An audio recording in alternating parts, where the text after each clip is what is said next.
Yes. And also, our new elder, Brother Barnes, is going to bring forth a sermon.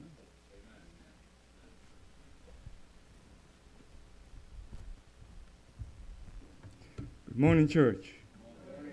I'd like to pray before we go ahead and start this study. Amen.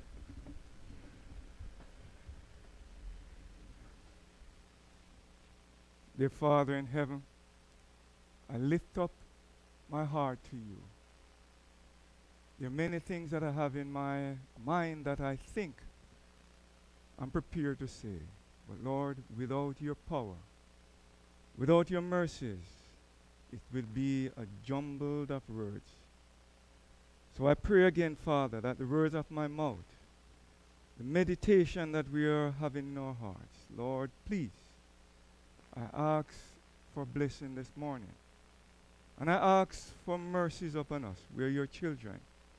We're in a battle, and we don't believe in friendly fires. So Lord, help us to realize that we are not the enemy. The enemy is the devil, and we are your children. Help us, I pray, and open our hearts to your word. I ask these mercies in Jesus' name. Amen. As Brother Neil stated, I'm going to try to add the children's stories to the message as I go along. So if I don't specify where the children's story comes in, please remember the children's stories are there.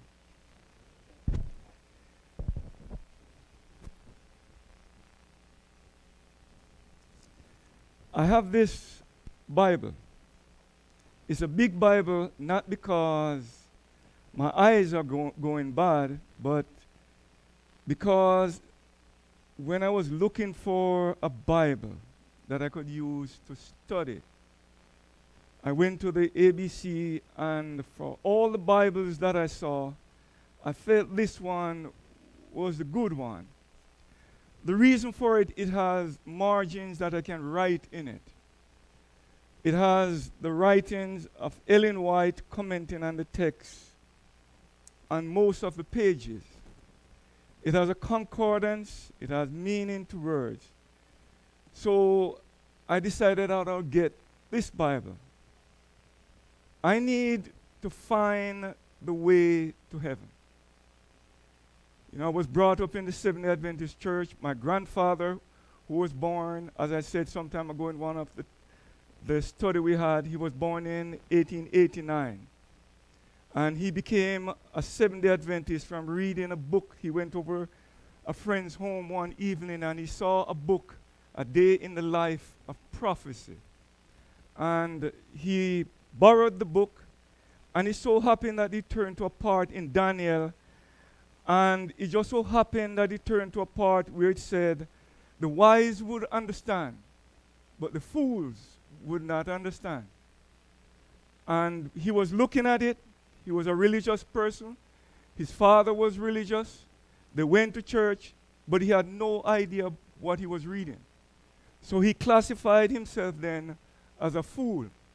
So he borrowed the book, and from studying the book, he accepted the Seventh-day Adventist message. He taught his children. He and his wife had 15 children. And he taught his children the message. And those 15 children, I think it's only one or two that probably didn't have any child of their own. My father was about the fourth from the first. And he had less than an 8th grade education. Many of you know my mother, she was here. She had less than an 8th grade education. Both of them together have 6 children, and I'm the last one. So I have a lot of shoulders that I'm standing on. And they taught me to love the Bible. They taught me to read the Bible. You know, Paul said he's a chief of sinners. Paul wrote that 2,000 years ago, and it's because he didn't know me. I believe that I'm the chief of sinners. It's only God's mercies that have kept me. So I've grown to love the Bible. And as I read the Bible, standing on the shoulders of people that have gone before me, my father died a couple of years ago. He was 94 when he died. My grandfather lived to be 101 years old when he died in 1990. As I stand on their shoulders and study the Bible, remembering what I was taught, remembering what I learned going to church, I realized that the Bible is an incredible book. 5 books: Genesis, Exodus, Leviticus, Numbers, and Deuteronomy. Those are called the books of the law. Not law where people are afraid of them, but law because it's incredible what's in them. It's amazing. So when you read those 5 books and you pay close attention, 66 books in the Bible, and 5, so that means there are 61 books that's left. In these 5 books, you will never find in the 61 books any law that you can find in the first 5. God does not give other requirement. All of them. You know, someone would say, well, when Jesus came, he instituted the Lord's Supper. Yes, because he changed something to serve another purpose. But if you remember when Jesus came, he said, I never came to destroy the law or the prophets. I'm here to fulfill them. So all the Bible is about Jesus. That's what I've learned. It's not about David. David is a story, so that in looking at the story of David, you can get something about the gospel of Jesus Christ. When you read the story of Joseph going to Egypt, it's not about Joseph. If you read them just as stories of people without looking at the gospel, you're going to miss it. So you have Genesis, Exodus, Leviticus, Numbers, Deuteronomy, and Joshua. And I'm going to put it here for a while so that I can come back to it. Some time ago, I was speaking and I said, this is a history book. It's called The Heritage of Rural Civilization. My son went to Tuskegee and he used this book. And when he came home, I asked him for the book. Because everything in this book,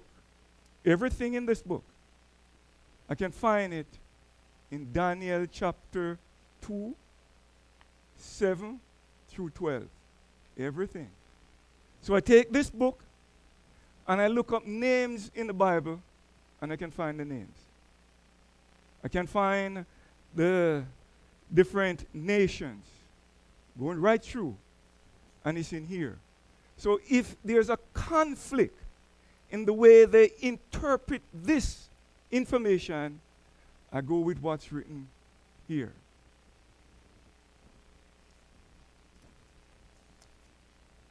My son and I did the same course. He went to Tuskegee, I went to Howard. And one of the books he used, and I use it in school also, is a book that's called Engineering Mechanics Dynamics. And this book tells how to calculate motions.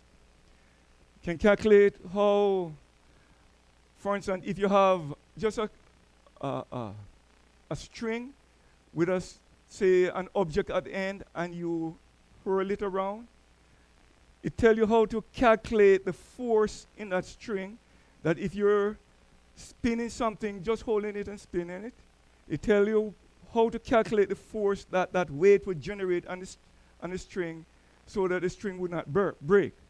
Because if you're making automobiles and Johnny knows and the parts is spinning at a certain speed and the material is not made out of, and the part is not made out of material that's strong enough, it will just shatter itself.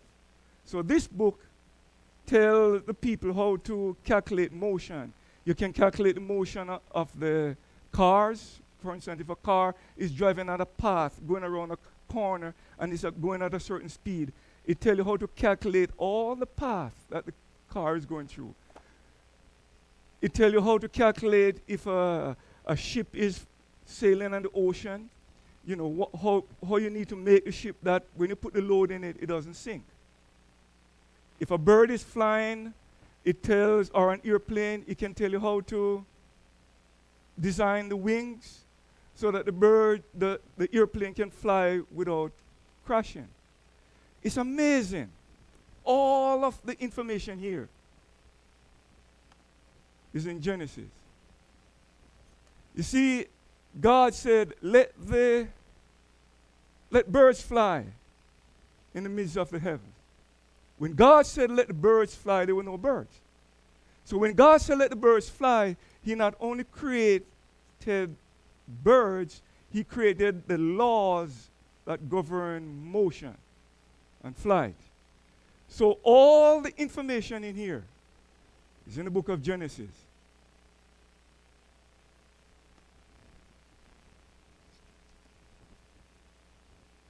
Some time ago, a lady wrote some books. This one is called Patriarchs and Prophets. It covered the information from as early as God wanted to reveal the information to human beings to the end of 1 Samuel. She wrote another book. It's called Prophets and Kings. It covers all the information from beginning of 2 Samuel to the end of the Old Testament. This one is called The Desire of Ages. It covers all the information in Matthew, Mark, Luke, and John. This one is called Acts of the Apostles. It covers all the information in Acts. This one is called The Great Controversy. It covers all the information in Daniel and Revelation and all the information that we need from the close of the Bible up until when Jesus come in the second time and the earth is recreated. Talk about the time of trouble. Look at the amount of pages. Look at the book. And all this information is in this book. So I study this book and I read these books because all the information should be in this book. So if you say something to me that, and you know, these are not all the books that Ellen White writes. For instance, this one is called Heaven. It's a compilation from some of her writings because she have many other books apart from this that she wrote. This is called Messages to Young People. I did this book when I was in Jamaica as a class. It's a compilation of her other writings. Somebody wanted to get writings together and they compile it in one information and give it to you. But if you read a statement from this book, I'm going to ask you, where is it found? And I'm going to go to where it's found so I can get the context. The reason why I do that is there are several people that have summarized the Bible. And when you summarize the Bible, you can get it to say a lot of things that, you know, the person want to say, but maybe the author didn't want to say it that way.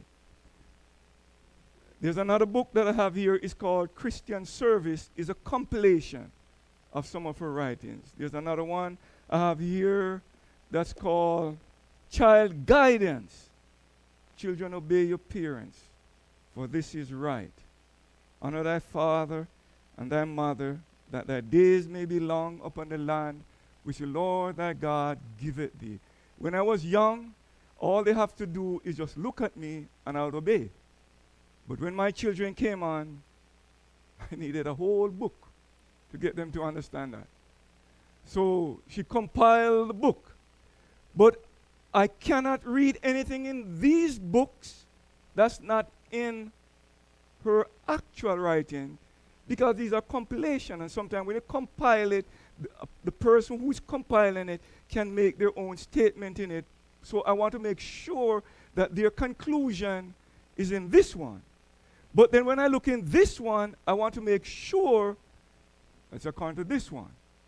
So I can be anywhere.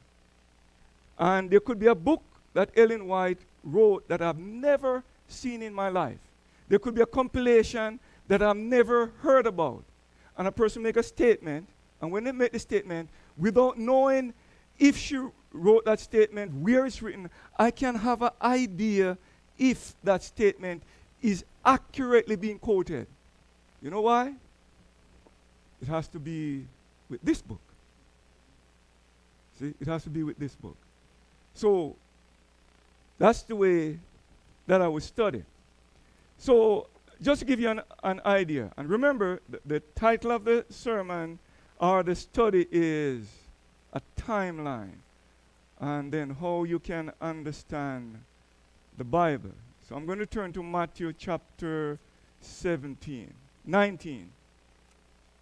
And I'm going to speed up in a little while because there's a lot of things that I have to say, and I don't want to go over time because every time I speak, I keep going over. Matthew chapter 19, and I'm going to read starting in verse 1. And I want you to pay attention to every word. You know, there was a time, and I said it before, but I'm going to say it again so that, you know, you can understand the perspective that I'm coming from when I try to speak. And anything that I say that does not sound right, please, I beg you, come and speak to me. I am willing to listen to what you're saying, and I'm willing to kind of give you the trend of my thought to show you why I might think the way that I'm thinking, but I could be wrong. I could be wrong. So I'm willing to listen. Now, when I'm reading the Bible or when I'm studying the Bible, I will generally have my cell phone with me because there's several things I can use. I have a computer with me. I'll have a ruler. I generally go to the internet that I can get maps from them so that I can see what I am studying. I need to see, I need to see, because if I can see the things, then I can picture it. There's a lot of things that I understand. When Jesus said, when we were speaking this morning, that the Bible is saying that the animal is coming up out of the land and it has horns like lamb. I understand that because I was around animals when I was growing up. When the Bible says consider the lilies, I understand it because I grew up in a place where we had a lot of flowers, a lot of trees. When you speak about the cedars of Lebanon and the place where my grandfather lived, he had a lot of cedar trees. So I understand it. So I can imagine what Jesus is saying. When he said the people cast in the net in the ocean and they pull out the fish, I can understand. So I like to look at things. So when I'm reading the Bible, I'm looking at things. I pay attention to the ages, the dates, and you're going to see what I'm saying. But notice here now, it said, starting verse 1, and it came to pass that when Jesus finished these sayings, he departed from Galilee and came into the coast of Judea beyond Jordan. Now, I've never been to the Middle East, so I need to know what's going on. So here's the Sea of Galilee. And Jesus is coming from, generally Jesus would be speaking around here, and right around here is called Capernaum. If you notice, here's Galilee, where he grew up, and Nazareth is right about where you see the red light flashing. This is Mount Carmel. Anybody remember anything about Mount Carmel? Right, you see, so that's why I have to look at it. You can see the scale here is about 20 miles. So he's going from Galilee, and he's going to come up now, and he's going to come up towards Judea. Now, again, I need to be able to understand. So here's Capernaum, here's Galilee, and he's going to come up here, coming towards Jerusalem. When you look at this now, you're looking at this, and you can see why I use different map. What would this part represent here? What would this part represent here? And this is the Dead Sea. Which way does it flow? It flows this way. Now, if you notice, here is it just look low. The lowest place on earth is right around here. And that's where the children of Israel crossed Jordan to come over into the promised land. They came up around here. Mount Nebo is on this, I think Mount Nebo is somewhere over here where Moses died. So they came across here, then they come over here. And you're going to see why I'm saying that now. Because remember, the studies about the timeline. And I'm taking time here because it's going to develop as we go on. So Jesus is coming from here, and he's going to come up into this region where John was baptizing, if you read the story. Notice he has to, walk over a lot of mountains. Here is 1,000 feet below sea level. So here is the sea. If it wasn't for this, all of this ocean would flow over here because it's 1,000 feet below sea level. It's the lowest place on earth. Jerusalem, from here to here, straight is probably about 7 miles. Jerusalem is about 2,500 feet above sea level. So when the story said the man was going from Jerusalem down to Jericho, it meant he was almost rolling down the hill going down. So we have to understand that. And that's why I'm looking at the map, because I need to understand. So if Jesus is traveling from here up to in this region, it's about 70 miles. And he's walking. Okay. So notice the Bible tells you where he was. He was in Nazareth, and he's coming up into the region of Judea. And if you remember now, way back in the Bible, when the children of Israel came into the promised land, the tribe of Judah get this area. Both the tribe of Judah and the tribe of Benjamin got this area. So Jesus left down here. If you notice in the Bible, most of Jesus' ministry was spent down in Galilee. And the reason for it is that the officials up in here wanted to kill him, so he did most of his ministry down there. That's the reason. So you have to know the reason and where Jesus is when the Bible is telling you. So he's coming from Galilee, he's coming into Judea, and as he came into Judea, they came and asked him a question. Notice the question. Verse 3, the Pharisees came also unto him. And what are they doing? Tempting him. So this has nothing to do with marriage. It's a trap. And when you read in the Bible, you must recognize trap. Because if you take a statement Jesus made concerning something and you're not realizing what they're doing, you might be coming to the wrong conclusion. You have to understand what's taking place. That's why we're looking at the timeline of the Bible. What happened before? Remember, John was baptizing in this area. So he is in the region of Judea. And when he was baptizing, he made a statement and he lost his head. Literally. He said to, was it Herod? He said, it's not right for you to take your brother's wife. Okay? That was in this region where Herod had his domain.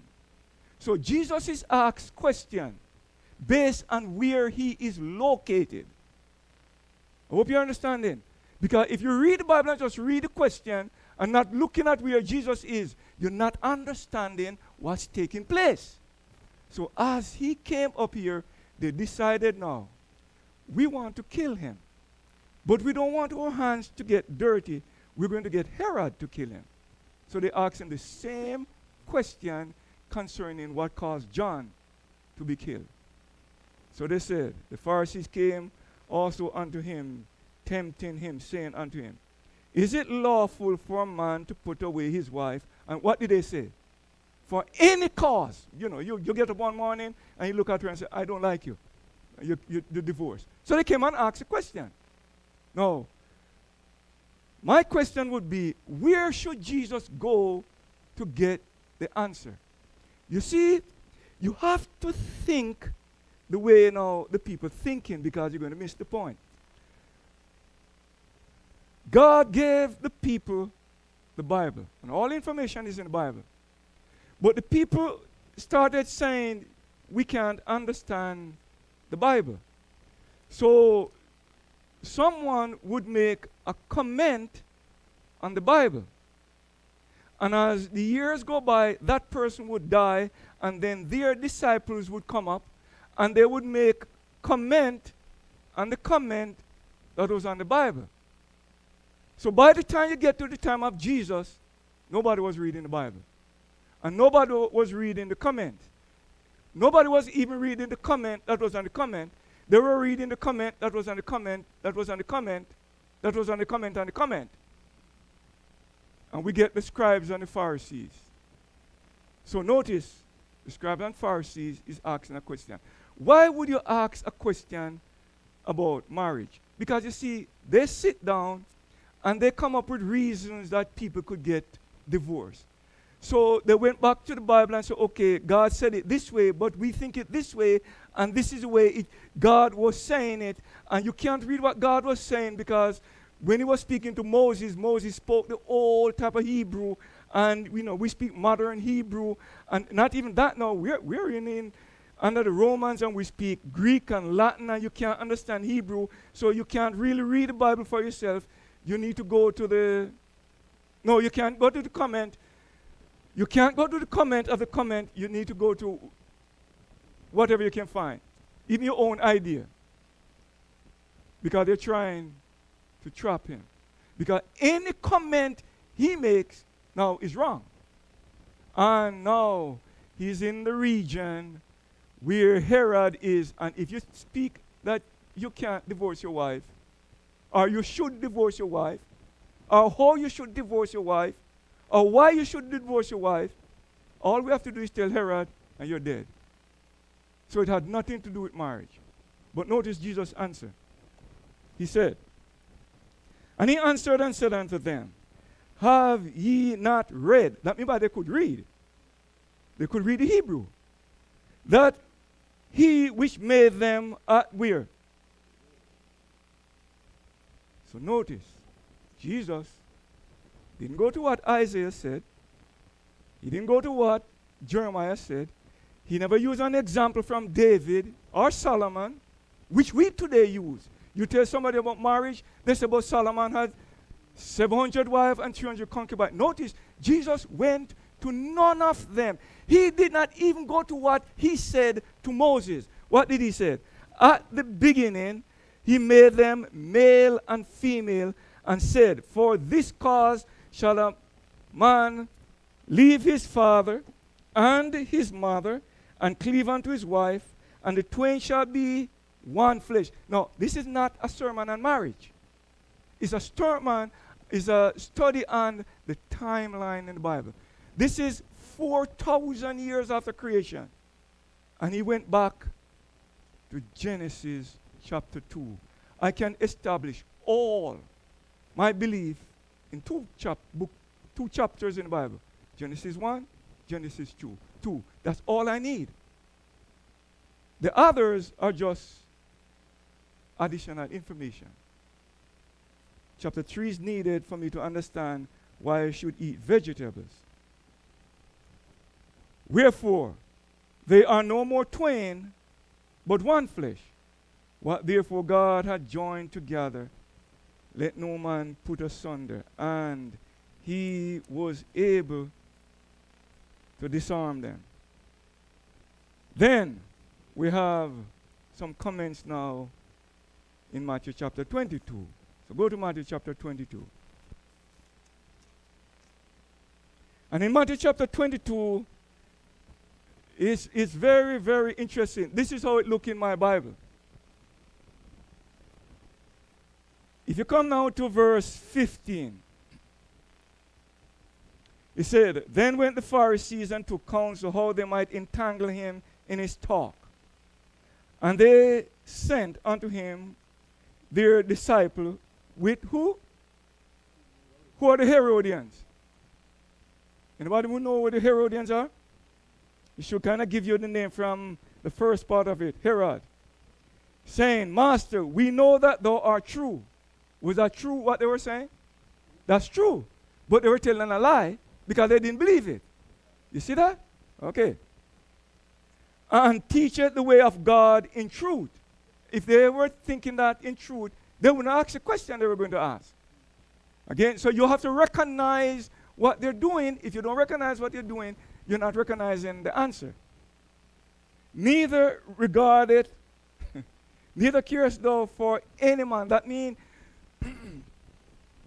you're not worried what anybody say when you teach. That's what you're saying about Jesus. Is that true? That is true. Because Jesus never looked to any person for any information. He looked to the book. Okay. Tell us, therefore, what are you thinking? Is it lawful to give tribute unto Caesar or not? Notice where they're asking him the question again. You see that? Okay, look at verse 23. Can you look at the first part of 23. What does it say? The same day. Notice now what's going on. They have a group of 3 people, and they decide, they sit down for months, years, planning how to get Jesus. Probably about 2 years now. And they decide, well, we're going to send a delegation of these people to ask a question. If he anyway get out of this one, we're going to send another delegation. And anyhow we get out of this one, we're going to send another delegation. There are some people who come to church and the only thing that they're doing is just asking questions. And if you don't understand, you're going to have problem. But if you stick with the book, you can't have problem. So notice what is happening here again. The same day came to him the Sadducees, and what do they say? We say there's no resurrection. No, that wouldn't even make sense, right? We're not speaking about the people who don't go to church asking the question. We're speaking about church members asking the question. And church members don't believe in the resurrection. Just like today. But you understand that already. That when you come to church, you have to be prepared to answer all questions because all answers can be found in the book. So you have to come prepared. And anywhere or any question they ask, you don't have any problem because it's in the book. And it's amazing that the high priest was selected from the group among the Sadducees. And the high priest represented Jesus, who was going to come, die, and then come back to life. And God let the people know, there's no problem. If you die, I can raise you back. They knew that. The Bible in the Old Testament never stated that Moses rose from the dead. But in the New Testament, it told us that Moses rose from the dead. And it told us that Moses appeared with Jesus upon the Mount of Transfiguration. So they knew about the resurrection. But they sat down and they started thinking, how can a dead person come back to life? What if the person got burned up? You can't put back all the parts together. If the person died and nothing happened to them, you can preserve the body, and then maybe in some way God might be able to raise that person. But if they drown at the sea and the fish eat them, how is he going to get back the parts? And they reason these things through, and the conclusion is there can't be any resurrection. And when they ask Jesus, it's not because they want information, it's to make him look like a fool. So Jesus said, you don't know the power of God, and you don't know the scriptures. And then he explained to them. But it's not about resurrection. It's just showing them the power of God. But they weren't satisfied. Because if you notice now, in verse 34, notice what it said. But when the Pharisee had heard that he had put the Sadducees to silence, they were gathered together. Then one of them, which was a lawyer, asked him a question. And what is he doing again? See it again. And what's the question? Master, which is the great commandment in the law? So he went to, I think, Deuteronomy and Numbers, and he answered it. Now, remember, I said to you, looking back at this one, the children of Israel came over here. They came across here. If you notice here, I'm going to move away a little. There's a place that's called, it's spelled A-I. Some people pronounce it I. Generally, I say AI because it's an A and an I, so I just said AI. I'm not sure if that's the way. But there's a place here, AI. So they were coming up, they came over this mountain, they came down, they went all the way down 1,000 feet, and they came into a valley in here. Anybody remember what took place with the country that's called AI? They sent a delegation to Joshua, and they asked, they tricked them into making a league with them. Remember, we're just studying Bible timeline. This has nothing to do with how things move or anything like that. It's just for when you're studying the Bible, how to understand it. So they make a league with AI because they didn't ask counsel from God, and they found out that they got tricked. When they found it, when they made this league here, then all the kings in Jerusalem, all of these places, and Ammon, you can read in the book of Joshua, I think, in Joshua chapter 10 is going to culminate with, they wanted to defeat AI. So they decided, now keep in mind, the mountain, the lowest place on earth, and they're going to be fighting in here, in a valley. They're going to be fighting in a valley. Just showing you now how you can understand the Bible as you read. So they came across here, they come across here, and they're in this area. Ai would be over in here, all of the kings over here, with Ammon, who was living over here. Moab was living in this area. They're going to fight. And these 5 kings came to fight against Ai. And Ai sent to Joshua and said, we need help, because no, we're your friends. So they're fighting down in this area. You can read it in the Bible and look at the map. Now, what's on this side? Mountain. What's on this side? And this is the lowest part. Now, remember, the children of Israel were in Egypt a slave for about 215 years. We're going to come to that. So they're slaves, and they're coming now out of slavery. Take, for instance, Joshua. Joshua was born in Egypt. He was born in the time of slavery. So Joshua didn't go to school.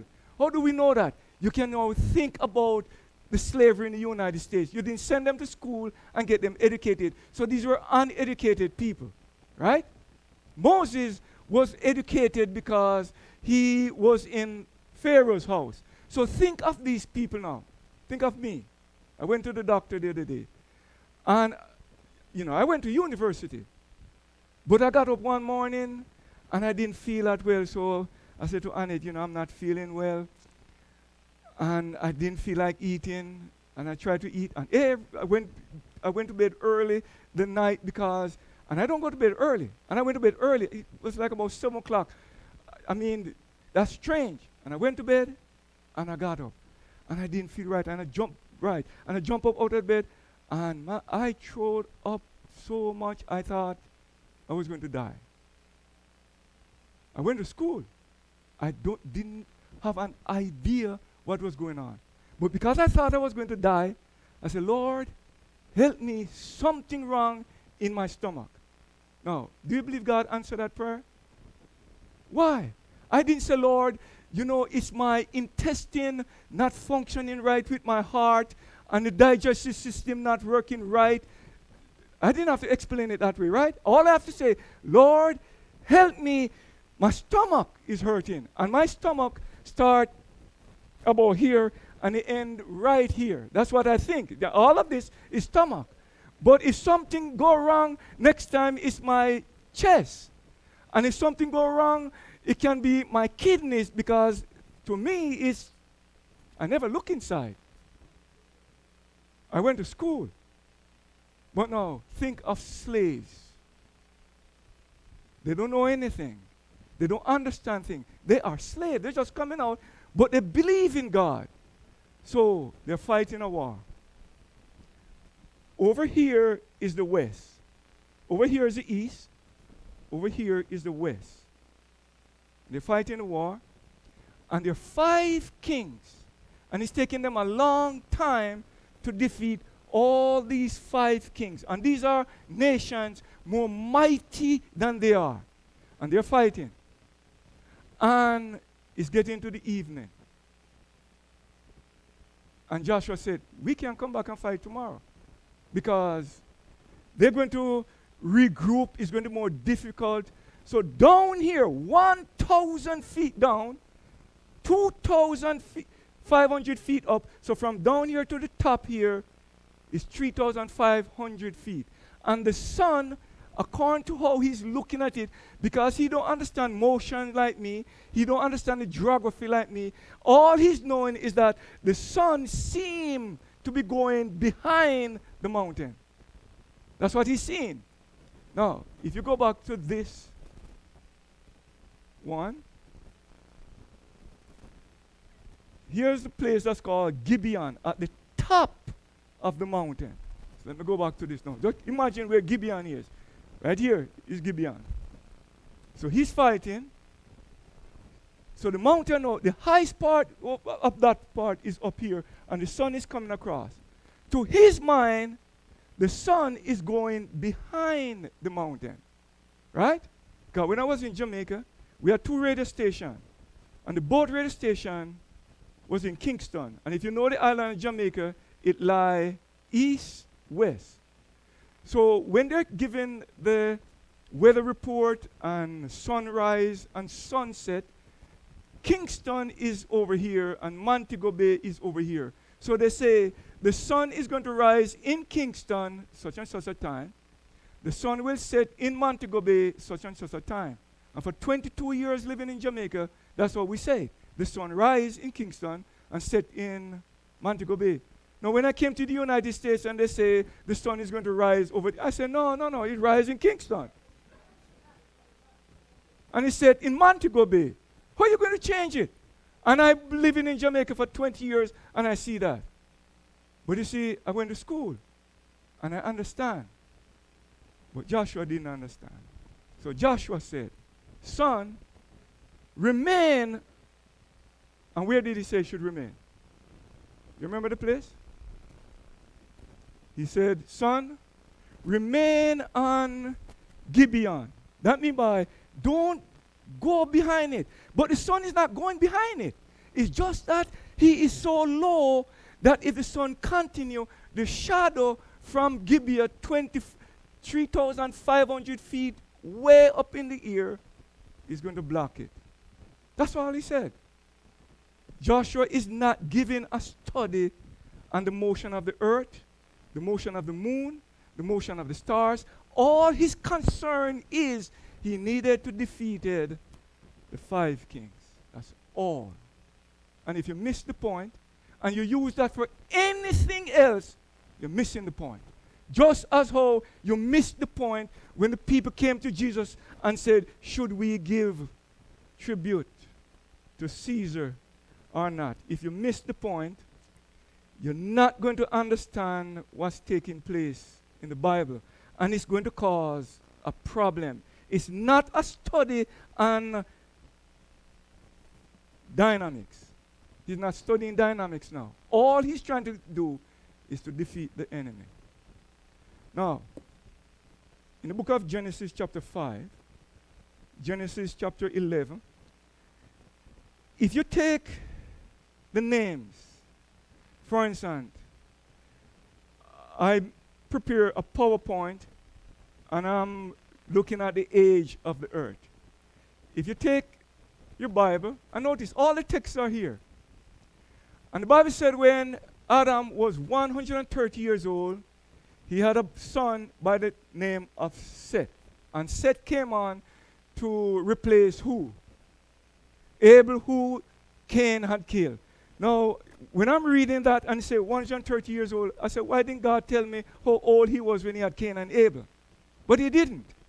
So I said, okay, I need to find out about how old Cain and Abel was. So I read the Bible, and God generally, because God does not change, not even a shadow of changing with God. Some people saw me last week, and when they saw me this week, they said, boy, you really aged. And I said, just 1 week. I couldn't age that fast. But you see, because we change. But God doesn't change. He doesn't change because he's hard-headed. He doesn't change because he knows everything. You can't improve his knowledge. He has all knowledge, so we can depend on him. That's why the text says, come unto me and be ye saved, all the ends of the earth, because I'm the God, and there is none else. I'm not going to serve wood and stone and gold and silver and those things. So I wanted to find out about how old Adam was when he had Cain and Abel. I asked myself, were they twins? Because they could be twins. Because Esau and Jacob were twins, but if you don't understand it, you think that Esau was much older than Jacob. And we're going to come to that also. Then I read in the Bible that, God really looked at children as now adults when they are 20 years old. Not 12. Not 3. 20. You get to 20 before God look at you and say, you're responsible now for yourself. Some of us put our children out of the house at 18. God don't do that. So I said to myself, if Cain and Abel were asked to offer sacrifice, the youngest one who would be able had to be at least 20 years old. So I said, okay, if he's at least 20 years old, then Adam had to be somewhere about 100, at least then, when they were born, to give them this amount. Now, I'm not saying that's what the Bible said. I'm trying to understand. Then, the Bible said, when Seth was, I didn't put his age, but when, I think I hide one here. But when he got to a certain age, then he had a son. So by that time now, we are 235 years from creation. Then with the birth of Canaan, we are 325 years from creation. The birth of Mahalalel, we are 395 years from creation. The birth of Enoch, we're 622 years from creation. The birth of Methuselah, 687 years. And you can keep going. And you can just keep adding. And notice all the texts are there. And you come down to here. And the birth of Noah, there were 1,056 years since creation. And there's a text where Noah was born. And then the Bible gives you the month, the day, the year when the flood came. It came 1,656 years after creation. It came on the 17th day, and it came in the second month. Exact time. But how many of us realize it? We don't realize it because we don't use a calculator. And you can do the same thing, and you can come up with the exact time when the Tower of Babel was built, about 110 years after the flood. How come these people got so crazy in 100 years when they live into 800 years? It's called sin. That's what it's called. And it cannot be explained. It's just sin. And you can keep going. And you can keep going. And you can come to Terah. Who was Terah? Terah was Terah, Abraham's father. He was born 1,878 years after creation. And all you have to do is take Genesis chapter 5, Genesis chapter 11, put the dates together, and it's accurate. And you start saying, wait, then there can't be anything by the name of evolution. Right. It have to go with the book. And you can continue. And you can find when Abraham was born. See there? 2,008 years after the creation started. Then you can find when Abraham was called. He was called 25 years. No, when he was called, it was he was 75. So it's about 2083 when he was called after creation. Then you can find when Isaac was born. Isaac was born 2,108 years after creation. Then you can find out when Esau and Jacob were born 2,168 years after creation. And you can find out exactly when Jacob went down to Egypt because the texts are there. All the texts, all you have to do is study. Just as how you study at Meat Ministry, or just as how you study when you're in school. And you find out that when Jacob went down to Egypt, it was 2,298 years after creation. And Jacob lived for 17 years and then died.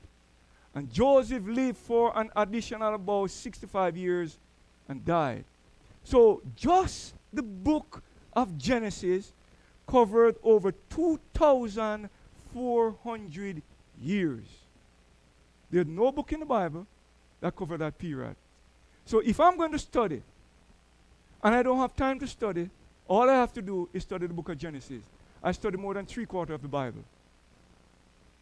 Because when you study Exodus, that's 2 years. From they left Egypt to when Exodus finished.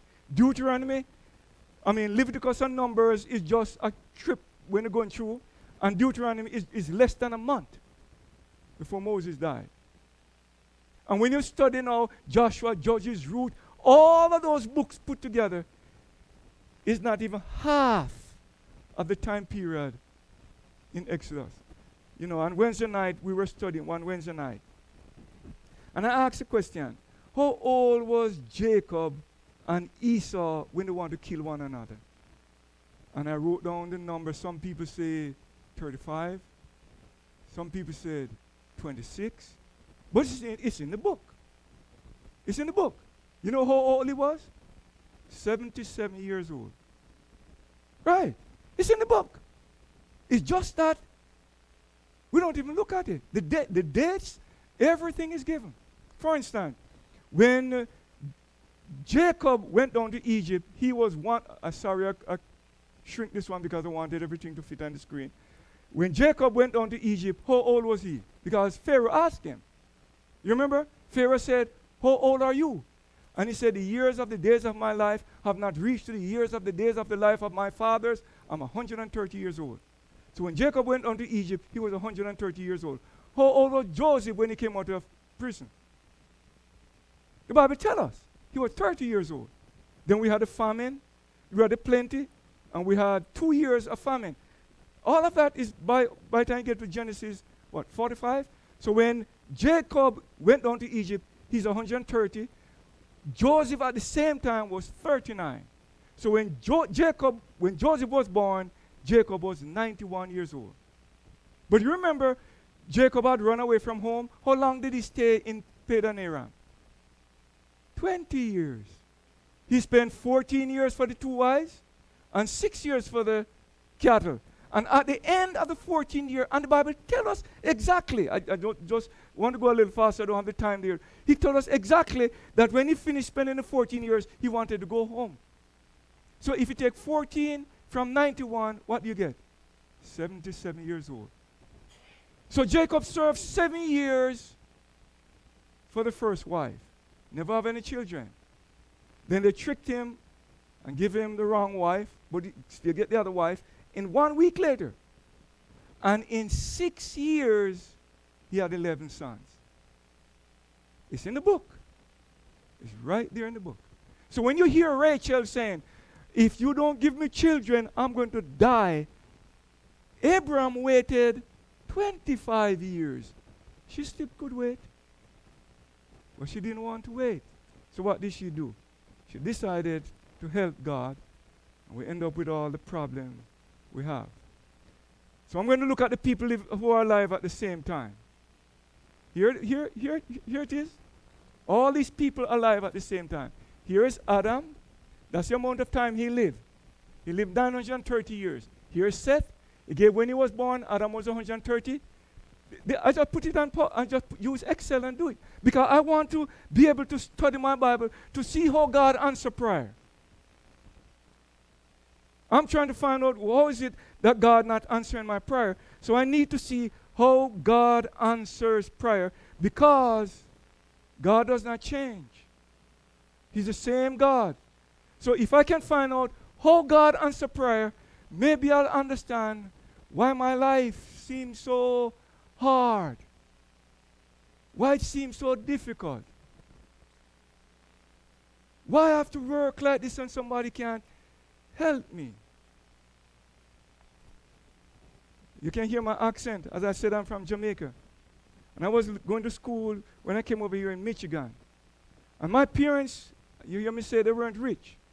So I had one pair of shoes. One. I wear to work, I wear to school, I wear to the gym, I wear to wear, I wear it when I'm running, I wear it when I'm sleeping, I wear it everywhere, even when I'm sleeping. And it came to winter, and I had a hole in my shoes. And I didn't know you could go to Goodwill or a place where you get clothes, because in Jamaica, if you're in need, you're in trouble if your family don't help you. It's not like places you can go and get something. And in the winter, I had to walk 1 mile to school in Michigan, if anybody live in Michigan. So I got up and I said, I can't go barefoot, and I need to get to school. So I got a bread bag, you know, that plastic bag that the bread come in, and I put it on. I put on another socks, I put on another bread bag, then I put on another socks, and I went to school. And I'm saying, Lord, can't you help me? I cry, tears. I go to school, and I can't understand what they're saying. And I cry, Lord, can't you help me? So, that's why I have to study the Bible, to see how the things happen, to see why some people I can go to church and somebody can get up and give a testimony how God blessed them, and I'm sitting there saying, at least, can't you remember me? So you look at the Bible. Here's where Adam died, and if you come straight down, you can see that when Adam died, Lamech was alive. So you have 1, 2, 3, 4, 5, 6, 7, 8, 9 generations alive at the same time. And if there's any question, you can just go and ask Adam. Just go and ask Adam. And then you have Methuselah. And Methuselah is Noah's father. And Noah knew his father, who knew Lamech, which is his grandfather, that spoke to the man that God created. And God said to Noah, the people not listening. And Adam is there to tell them everything. And they still didn't listen. All the Bible study, they still didn't listen. And it's Adam speaking. He said, I saw the world before sin. Yes, there's a devil. I saw the devil. Your mother, your grandmother, your great-great-great-great-grandmother spoke to the serpent and deceived her. And God said, he's going to come again. And they wouldn't believe. And God told Noah, I'm going to destroy the earth. Build a ship. One ship. Don't carry in a lifeboat. Stay in the ship. There's no lifeboat when God gives the instruction for the building of the ship. So when I studied this, I said, I'm not going in any lifeboat. I'm staying in the ship. And it's not going to be easy in the ship. There's a lot of animals. Have you ever been around animals? The dogs, they bark all the time and you can't sleep. And they use the toilet anywhere they want to use it, and then you have to go and clean it up. And it stink. And you can't open the window because rain falling, and you don't want the rain inside. Stay in the ship. If you come out the ship, you're going to drown. Stay in the ship. Put the ship rocking. And I have motion sickness. Stay in the ship. The ship is going to go through. That's the one that God told them to make. All the specification is there. And it's not in the hands of Noah to guide the ship. The person who is guiding the ship can sit way up there and take care of it down here. The ship is going to stink. Stay in the ship. Stay in the ship. Stay in the ship. And if you take the names, you can go to Adam. And you can see Adam's son. Here's Adam, here's the descendants of Cain. Here's the descendants of Shem. And you notice Seth. If you notice, Cain's descendants stopped after 1, 2, 3, 4, 5, 6. Look at the number 6. Remember how you see 6 in the Bible, or you see 7. It stops at 6. But notice, these descendants keep going on this side. They keep going, and they keep going, and they keep going. And then you can go to the descendants of Noah. Here's Noah here. He had Japheth. We know he was the oldest. He had Ham, and he had Shem. We know the age of Shem. We know all of these things because the Bible gives it. And you can take, oops, I didn't want to go that small. 1 minute, let me get back a little bigger. You can take the descendants, and I hope I'm not boring you with this information. You can find the children of Shem, and you can find, Shem, Ham, and Japheth. You can put all their names together. You can put all the names together, especially with Ham. If you notice, just a few descendants Japheth had, just a few descendants Shem had. This guy had a whole bunch of children. His family was just growing, and they were given a land, and they wouldn't pay attention to it. So God drove them out of the land and gave it to this guy over here. And you can look at the children, and you can see how these children interact with these children. All of that is in the book of Genesis. Then you can go to the sons. Let me go back to the sons of Noah. Let me go back to the sons of Noah, because this is going to be important here to show you how God answers prayer. Here is Abraham's father. And how many children did Abraham's father have? He had 3. Remember, it was Abraham, Nahor, and Terah. Abraham, Nahor, and Haram. But Haram died before Nahor, before his father. Now, I want you to pay attention here. The Bible gave the children of Haran, and he had a daughter by the name of Milcah. This is going to show you how prayers are answered, and when God make a promise, how it's answered. He had a daughter by the name of Milcah. So he had to grow up, get married, have a daughter. His brother married to his daughter. So it's taking time. Then when they marry, he had this son, this son, this son, this son, this son, this son, this son, this son. And then he had this one, had this son, and this one. And I know you can't read the name, but the children over here, these children are Rebecca, and who is the brother of Rebecca? Laban. But notice, he married to his daughter. These 3 are brothers. So he have to wait for this girl to grow up enough to get married to her. Then they had all these children. Then he now is going to have a daughter by the name of Rebecca. And God had made a promise to this man that he would let him have a son. Now I want you to understand, when you pray, how you have to depend on God. He married to his niece, so you have to wait for her to grow. Then they had all these children. Then they have to have this child. So God had a plan. He don't want Abraham to have just any wife. He's going to prepare a wife for Abraham. But he have to wait, because God has a plan. The daughter is way down here. He's going to marry Rebecca. That's the daughter. So he has to wait. You have to be patient. So you can pray and God decide to answer your prayer today. But it will take time to put it in place. Say, for instance, you're working and everybody's working. And I'm unemployed and I need a job. And I'm living right in the area where all of you are working. And there's a company that hire people. And I need a job. And I go to God and say, Lord, I need a job. But the company is not hiring. How am I going to get the job? I have to start praying now. Lord, please, when one of the church members going to work, Can you let that person meet in an accident and die so I can get the job?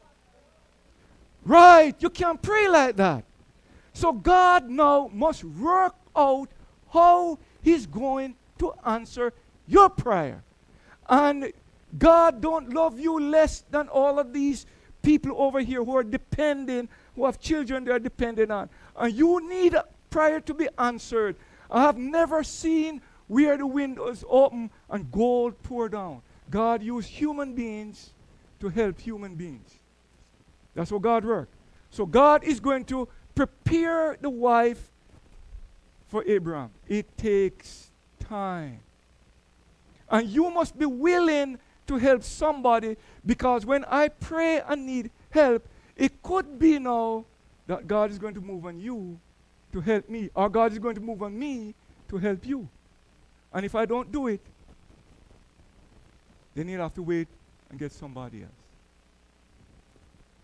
Brothers and sisters, God said, look unto me and be ye saved, all the ends of the earth. For I am God,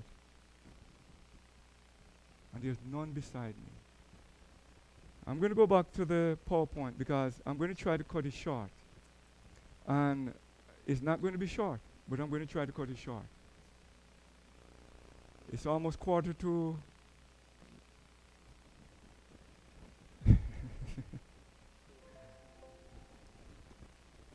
You remember the story of the wise men coming to Jesus? They're coming from over here. And Jerusalem is over here. They can't come across here because it's a desert. So they were studying the stars. You remember, it was Balaam who had said that when the Messiah is born, a star is going to appear. Over here is the east, over here is the west. When the star appeared to them, it's going to take them some time, because when Jesus was born, the star came. But it wasn't a star. They were angels.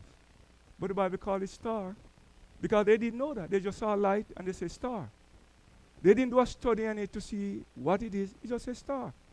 And if I didn't read it in Desire of Ages that were angels, I would have just said it's star. But anyway, in their mind, it's star. So it appeared over here. And it took them time to plan the trip, because it's 1,000 miles from here to come all the way up here to come down. It took, and you can go to the book of Ezra, it took Ezra 5 months for that trip. So they started planning that it would come, and the star stayed there for 5 months or more. And then they started the trip. And they noticed that as they traveled, this is east, this is west, they went northwest.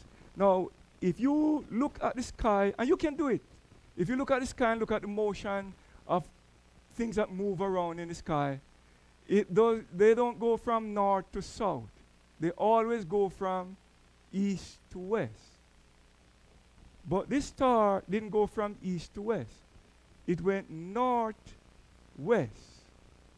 And they followed it, and when they come up here, because they're following according to the river Euphrates, because they need water to drink, when they get up here, then the star start going south,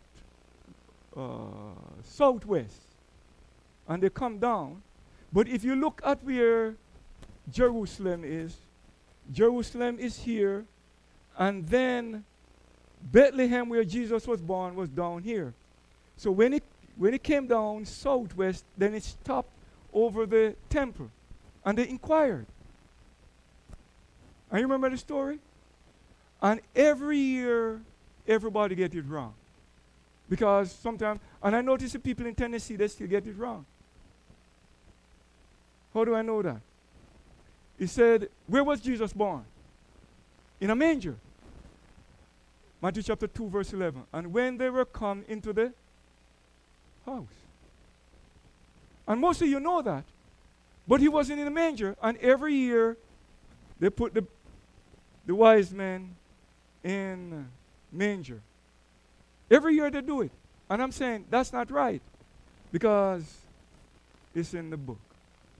Now, I'm going to finish on this, and I'm going to show you the timeline to the sealing.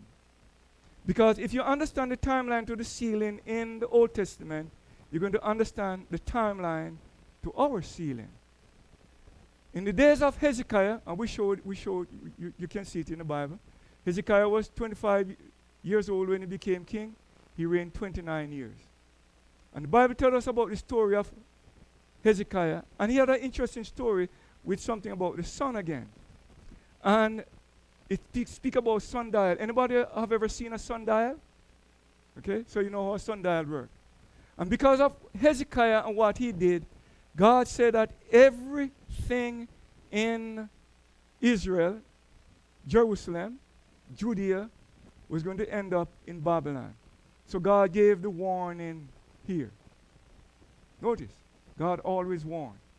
And what we have to do now, because remember, I am God, so I change not. Anyone can come to me, and anyone who comes to me, I will never cast away, because I want to save people. So the only purpose for the church is to save. But the people in the church are sick. I'm sick. I'm sick physically and spiritually. If you don't believe how sick I am, you can ask Annie. I'm sick. Not just physically, spiritually. I need all the help I can get. And that's why I'm in church. And I'm staying in the ship.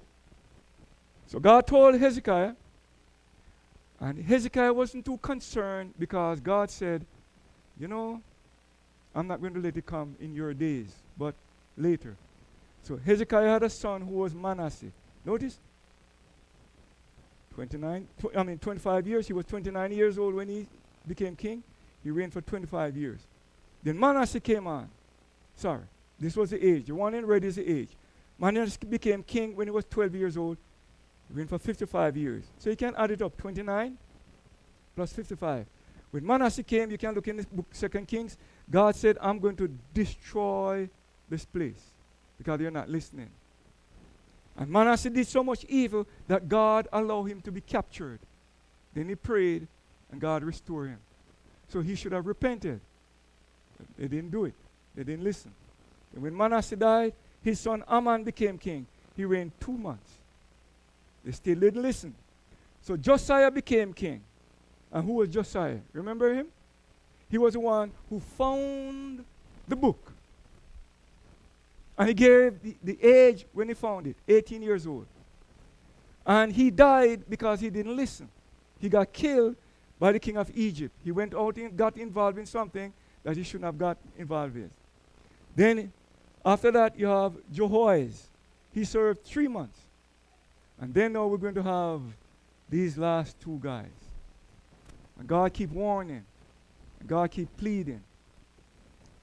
So, the Bible said in the book of Daniel, Daniel chapter 1, that in the 3rd year of the reign of Jehoiakim, you can read it in Daniel chapter 1, Nebuchadnezzar came up and he took captive. So Daniel went into captivity in the 3rd year of the reign of Jehoiakim. And he said, at the same time, Baladan, king of Babylon, sent letters. No, I went over that already. You can read it also in 2 Kings chapter 21, verse 10. And then also in Jeremiah, because the book of Kings, the book of Jeremiah, the book of Ezekiel, the book of Daniel, all of them go together. So when you're going to study the prophecy, don't just study Daniel. You have to study Kings because you need to know how the sealing is going to happen, how the nation is going to be destroyed, how they're going to go into captivity. All of that is a type of the end of this world. So, the Bible tells us that Nebuchadnezzar came up in the 3rd year of his reign. And then the second attack, 599 BC. You can find it when you read the Bible, comparing it with the history. 2 Kings chapter 24, verse 8. Jeremiah was 18 years old when he was began to reign, and he reigned 3 months. Jehoiachin. And he did that which was evil in the sight of the Lord. At that time, the servants of Nebuchadnezzar, king of Babylon, came up against Jerusalem and was besieged. And Jehoiachin, the king of Judah, went out to the king of Babylon And the king of Babylon took him in what year? The 8th year of his reign. So Nebuchadnezzar came up when his father was king. Then he became king. Then 8 years later, he came back again. But if you read Daniel chapter 2, you find out that something happened in the 2nd year of Nebuchadnezzar. You see that?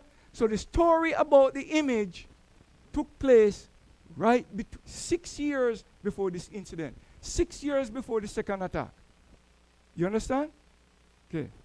God is warning and say he's going to destroy them and they won't listen. So there's the first attack. Here's the second attack. The first attack is in the 3rd year of Jehoiachin. Then he reigned 8 more years. Then he came back in the 8th year now. So it went from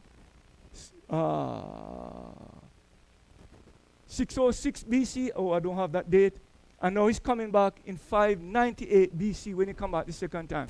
And I'm going to try to speed up again. Look at 2 Chronicles chapter 36, verse 11. Zedekiah was 21 years old when he began to reign, and he reigned 11 years in Jerusalem. 2 Kings chapter, notice we're going from Chronicles to 2 Kings. 2 Kings chapter 25, verse 1. In the 9th year of his reign, in the 10th month, in the 10th day of the month, came Nebuchadnezzar, king of Babylon, he and all his hosts against Jerusalem, and pitched against it. So at this point, right at this point, was when Ezekiel was taken into captivity with Jehoiachin. So Ezekiel and Jehoiachin went into captivity in 598 BC. Ezekiel chapter 24. Again, in the 9th year, we just read that in Kings. So notice that Ezekiel and the book of Kings write in the same incident with the same dates. Okay.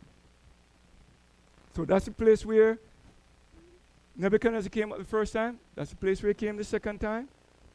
And then that's where he came the third time. And you can read it in the Bible that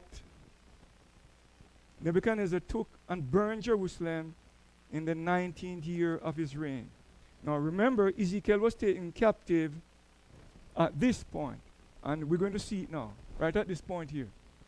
Go to Ezekiel chapter 1. I'm going to show you the timeline now for the sealing. Ezekiel chapter 1. I'm going to look at some of the things that Ezekiel said. And I'm going to be finishing as fast as possible. Ezekiel chapter 1. I'm going to read now. Now it came to pass in the 30th year, in the 4th month, in the 5th day of the month. Notice how it gives all the information. As I was with the captive by the river of Shebar. So he was in the captive. Notice in verse 2. In the 5th day of the month, which was the 5th year of Jehoiachin's captivity. So Jehoiachin was taken captive in about 598. If he's now in his 5th year, about what year would that be? So you're going to count down 5 years from here. So you know Ezekiel receiving the vision in Ezekiel chapter 1 in about 593 BC. You see that? So notice every time something is getting ready to happen, God always sends 3 angels messages. At the time of the flood, he sent 3 angels messages. One of them gathered the sheep, the animals. One of them gathered the bird, the people could see it. And then one of them closed the door. In the time of Ezekiel, there were 3 angel messages. You have Ezekiel, Jeremiah, and Daniel. At the time of the destruction of Sodom, you have 3 angel messages. You have the 3 angels that came to Abraham and then went down to Sodom. You remember that? And in our time, there are 3 angel messages. So we are now in 593 BC. Look at Ezekiel chapter 2. And he said unto me, Son of man, stand upon thy feet, and I will speak unto thee. And the Spirit entered into me when he spake unto me. And he set me upon my feet, and I heard him that speak unto me. And he said unto me, Son of man, I sent thee to the children of Israel. And what type of people were they? A rebellious nation that had rebelled against me. They, their fathers, have transgressed against me. Everyone, even unto this day. And you can keep reading it, and you can see what he's saying. And he's saying, Ezekiel, go and speak to them. I'm going to send you as a sign to them. Plead with them. Let them know that I can save them. And you can read the chapter. Go to next chapter now. Chapter 3. And he said, moreover, he said unto me, Son of man, eat that thou findest. Eat this roll and go speak unto the house of Israel. Is there any eating in Revelation of any type of book? So for you to understand it, you have to understand what is happening here, because this is the destruction of Jerusalem. That's like a type of the destruction of the world. And God is pleading with the people. And what type of people are they? Rebellious and hard-hearted. They don't know that they're wretched and poor and miserable and naked and blind, but they think they're rich. Okay? So he's warning them. And he said, eat it, study the word, study it, and then when you finish studying it, go and speak to them. And you know something? I'm going to tell you, they're not going to hear, but go and speak to them. And you can go to Ezekiel chapter 4. Notice, this is a time he tell you exactly when he's doing it. And we know exactly, it was in 593 he's doing it. Chapter 4. Thou also, son of man, take a tile and lay it before thee, and portray upon it the city, even Jerusalem, and lay siege against it. He's telling them exactly what he's going to do. And he's telling them that the nation is going to use against him. And he's warning them. And what are the people doing? We're going to see what they're doing. Go to chapter 5. And thou, son of man, take thee a sharp knife, take thee a barber's razor, and cause it to pass upon thine head. God, these people who belong to God and make Nazarite vow, they don't cut their hair. And God said to Ezekiel, cut off your hair. And when they see him bald, they're going to say, what happened to your hair? And he's going to tell them what God is telling him to tell them. He said, thou shalt burn part of it in fire, a third part in the midst of the city, when the days of the siege are fulfilled. And thou shalt take a third. Do we have a third and a third and a third in Revelation? You see how God is using the same picture?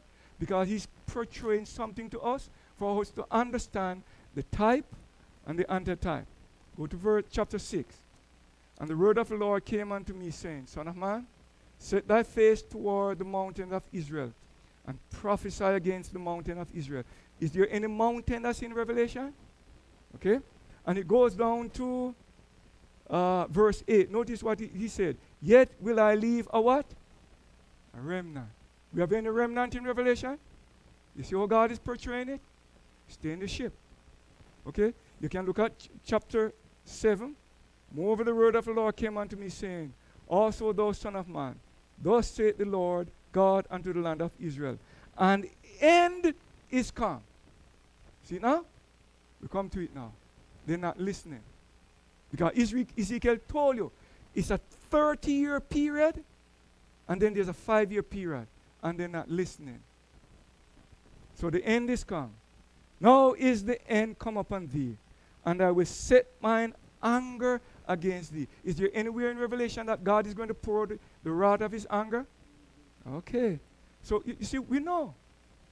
We know. Then go to chapter 8. Go to chapter 8 now. And notice now, he's going to give you another date. And it came to pass. In the which year? The 6th year. So if I go now, and remember he was taken captive in 598, so we're going down 6 years. We are now 592. And God is pleading. That means by Nebuchadnezzar had came up this time and destroyed a part of the city and taken captive. And Nebuchadnezzar come back again in 598. And 6 years after that, notice what God said. And it came to pass in the 6th year, in the 6th month, in the 5th day of the month, he gave the year, the month, and the day. Verse 2. Then I beheld, and lo, a likeness of the appearance of fire. From the appearance of his loins, even downward, fire. And from his loins, even upward, the appearance, and of bright, from his loins, even upward, the appearance of the brightness, as the color of amber. Is there any description in Revelation where somebody sees some being and describe it? You see how the same thing? And he put forth a form of a hand. Is there any hand in Revelation? Okay? So we see how we're getting it. And took me by the lock of mine head, and the Spirit lifted me between the earth and the heaven, and brought me in vision. And where is he going? He's going to Jerusalem, to the door of the inner gate that looked towards the north. And you should know exactly now where he's looking, because he's giving you all the information. You should know exactly where Ezekiel is standing, what direction he's looking, and you should know what he's seeing, because he's telling you. Verse 5. Then said he unto me, Son of man, lift up thine eyes to the way towards the north. And I lift up mine eyes the way towards the north, and behold, northward of the gate of the altar, this image of jealousy in the entrance. So he took him to Jerusalem, where God has put his name, and when he went there, the people worshiping idols. So when you come to church, what do you expect? You expect everybody here to be worshiping God? It's not in the book. People don't worship God. We don't even realize that we are wretched and poor and miserable and naked and blind. But there's hope. Just buy. And you can buy without money. Because you can come unto me and be saved all the ends of the earth.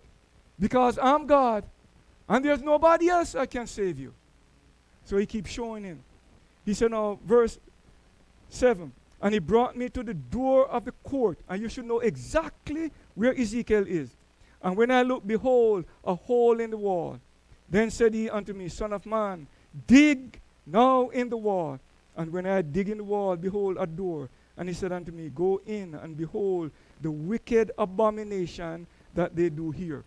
Brothers and sisters, pray for me, because I'm in here. So I went in, and I saw, and behold, every form of creeping thing, an abominable beast, and all the idols of the house of Israel is in the church. You believe you see anything yet? Don't leave the church. With all the idols, still come and worship God. God will hear your prayer. It's not depending on what I'm doing, it's where and what you're doing. They believe that nothing good could come out of Nazareth. But the Savior came out of there. It's not where you live.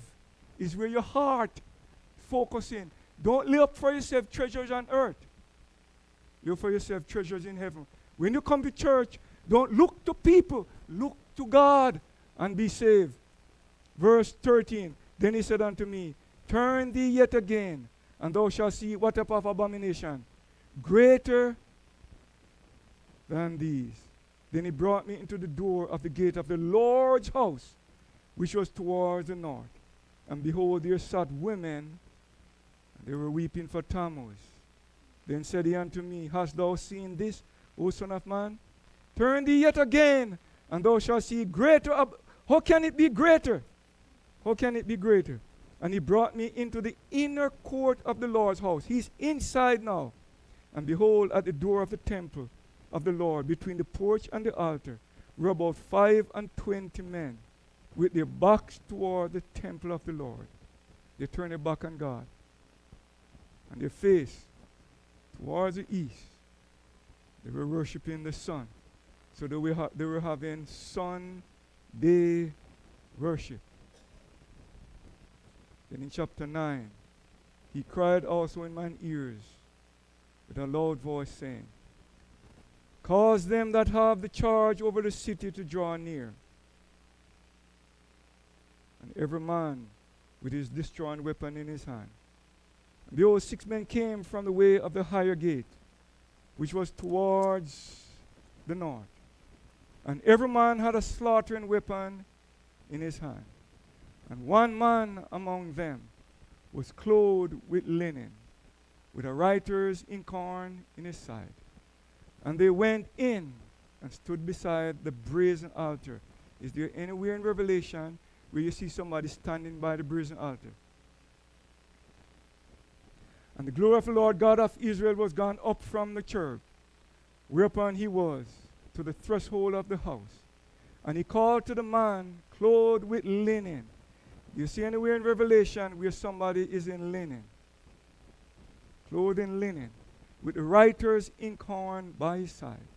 And he said unto him, go through the midst of the city, through the midst of Jerusalem, and set a mark upon the forehead of the men that sigh and that cry for all the abomination that be done in the midst thereof.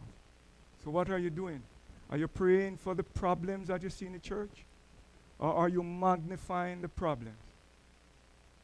Because if you're magnifying it, you're not going to be sealed. But if you're praying for it, you're going to be sealed. If you're working with some type of solution, and I know it's kind of long, but I need to get to the end, and it's not going to take much longer.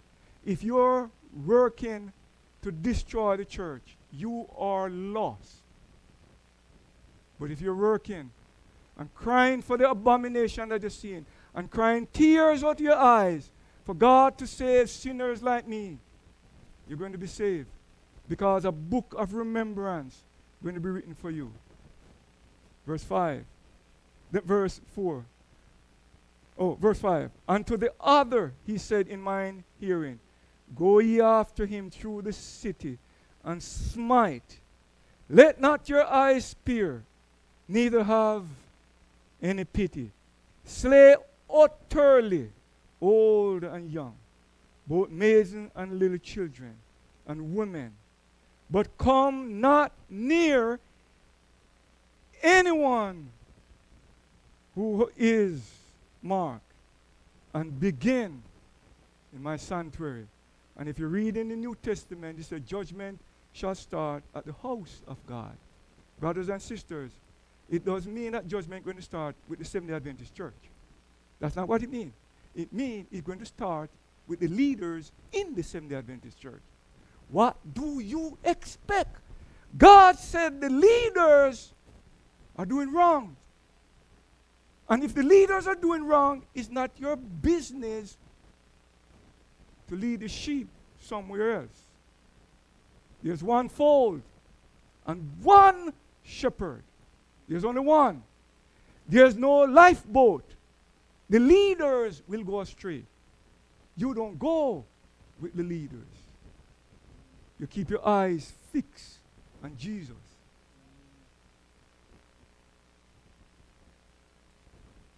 So, the people were sealed in 592.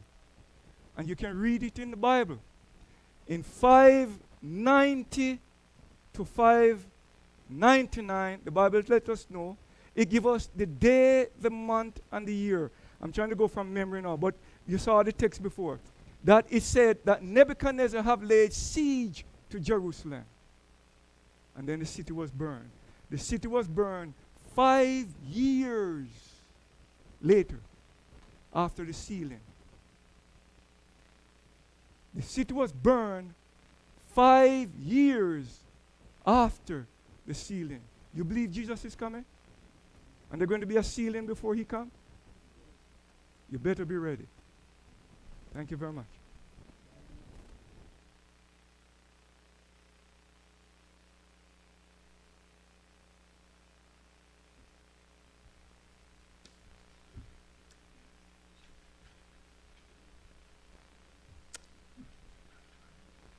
Let us stand for our closing hymn.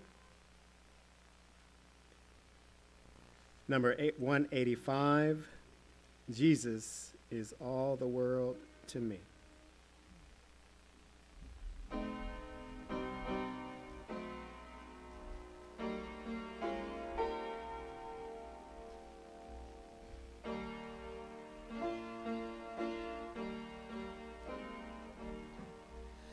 Jesus is all the world to me, my life, my joy, my all.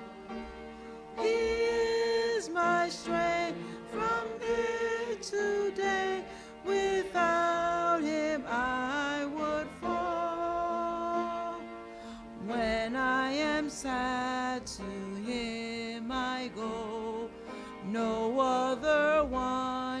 cheer me so. When I am sad, he makes me glad. He's my friend. Jesus is all the world to me, my friend in trials. I go to him for blessing, and he gives them o'er and o'er. He sends the sunshine and the rain. He sends the harvest golden grain. Sunshine and rain, harvest of grain. He's my friend. Just 1 minute before we sing the next verse. The song said, Jesus is all the world to me. You know, if you don't mean it, we shouldn't sing it. Jesus is coming. Sometimes I see some of the people in the church, they speak and their heart is so full with the concern that they have that they cry.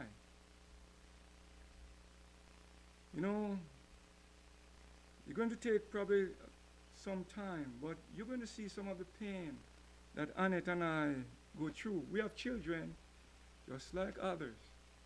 We have pain.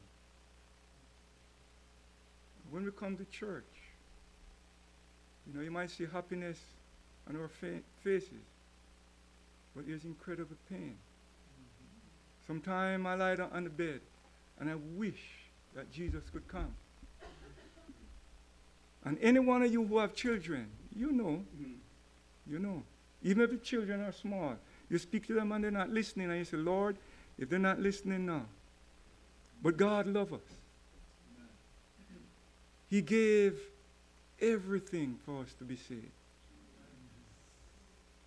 We need to help one another. We have to help one another.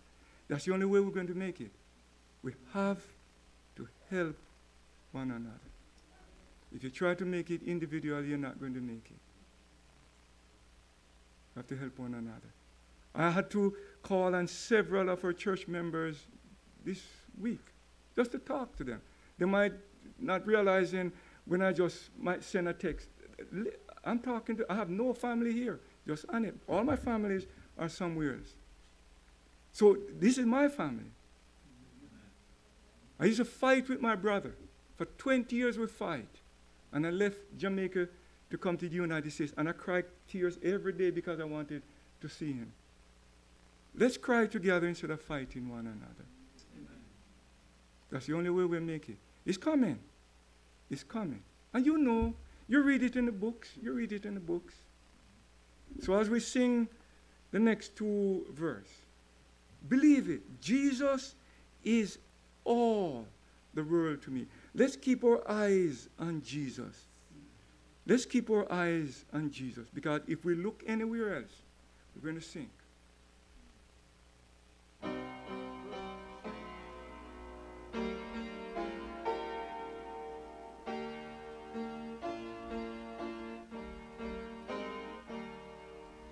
Jesus is all the world to me, and true to him I'll be. Oh, how could I this friend deny when he's so true to me? Following him, I know I'm right. He watches over me day and night. Following him by day and night. He's my friend. Jesus is all the world to me. I want no better friend. I trust him now,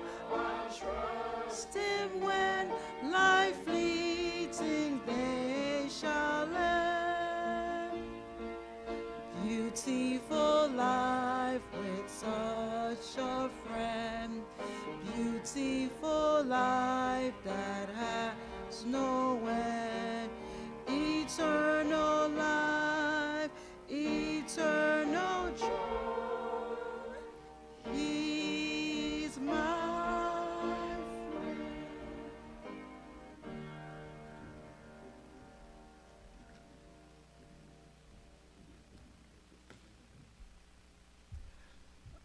Simple appeal. Truly, if you love the Lord and your life is committed to him, all hands that are going to raise, that are going to stay on the ship. Simple appeal. Amen. Let us pray.